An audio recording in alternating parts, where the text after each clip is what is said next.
C.S. Lewis is one of the greatest intellectuals of the 20th century. He was a gifted apologist, philosopher, scholar, novelist, and so much more. Many know him today for his famous book series, The Chronicles of Narnia, or for his influential work in Christian apologetics. Works like Mere Christianity are celebrated by the faithful, and The Abolition of Man remains an absolute must-read against the terrors of modernity and the directions of post-religious society that we are heading in today. In other words, Lewis was a very smart man, and one of the most important defenders of Christianity and objective moral law today in modern society. But it's a lesser-known fact that Lewis didn't start out as a Christian. He was raised Protestant, but never took his faith seriously, and became an atheist in his adolescence. From there, it would take about 20 years before Lewis finally returned back to the faith. And while there were many influences that helped Lewis on this long road back to Christianity, he credits one conversation for moving the needle more than anything else. It was a conversation with his dear friends J.R.R. Tolkien and Hugo Dyson. And finally, after meditating on this conversation, Lewis converted to Christianity. So here's the story of Lewis's conversion and the conversation that birthed the 20th century's greatest Christian apologist. See, Lewis was a member of the Lost Generation. He served in and was traumatized by World War I and the horrors of trench warfare. Beyond that, he was also a remarkably intelligent man, and growing up he grew enamored by modernist philosophy that emphasizes metaphysical skepticism, the idea that the mind cannot ever truly know metaphysical truth. And so when you combine these influences of trauma from World War I and intense skepticism from modernist philosophy, you have what Lewis would have naturally arrived to, which was atheism. Lewis never had a formal rejection of Christianity. It was really more the case that he never believed it in the first place. By the time he reached college, he really just thought the Bible was fantasy stories from days past that man had outgrown. It also should be noted that Lewis was a genius. He graduated from Oxford College with honors and was well studied in religion, philosophy, theology, mathematics, language, politics, you name it, he studied it. So the point was he could outsmart any man of his day. This was no simple-minded atheism by any means. But for all of Lewis's education, even though he was a man who had all of the answers, there was one problem that plagued him his entire life that he had zero answers to. This problem was heartbreak. He was remarkably unhappy. And again, this wasn't just your typical melancholy, nor was it even seasonal depression. It was a sadness that was a sort of desire, a longing. It was this longing for something like just outside of his reach. He shares an anecdote with us of being a child and walking through this garden, and all of a sudden he felt just enamored with everything in sight.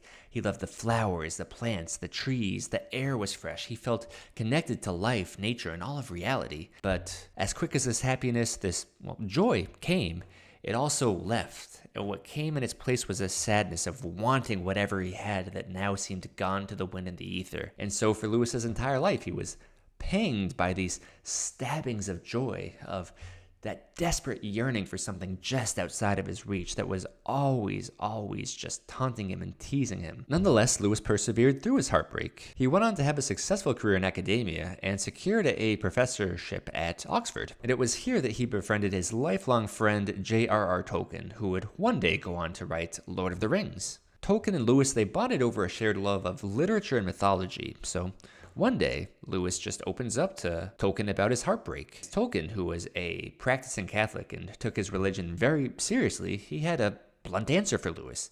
He said, "Your heart, Lewis, it's longing for God." Now, Lewis resisted this idea. Again, to him, Christianity was just archaic stories of the past. But, well, for Lewis, Tolkien was a smart man. Tolkien was also an Oxford professor.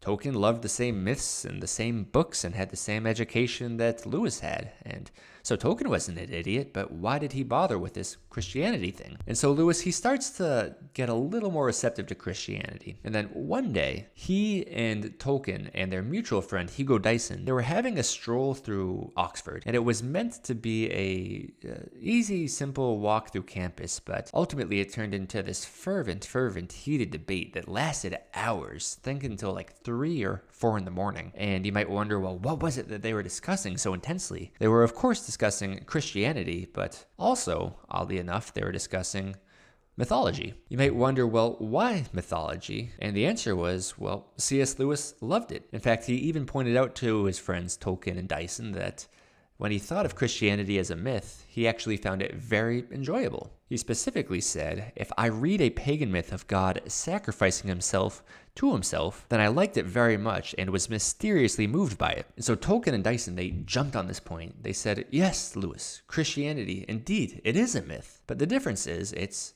a true myth. It actually happened in recorded history. And they discussed this idea for hours through the night. And slowly, it began to haunt Lewis, this revelation that, well, wait, yes, Christianity was indeed a myth. At least it had all the same workings of a myth, but it happened in real recorded history. A month later, Lewis wrote, see, what Dyson and Tolkien showed me was the story of Christ is simply a true myth. A myth working on us in the same way as all the others, but it really happened. And then in a few more weeks, he came to another jarring realization. All of his studies, Lewis realized, they all pointed to one truth. And he continues in his journal that the books in which we thought beauty was located, they will betray us if we trust in them. It was not in them, it only came through them. See, the myths could never heal Lewis's broken heart because they weren't the truth.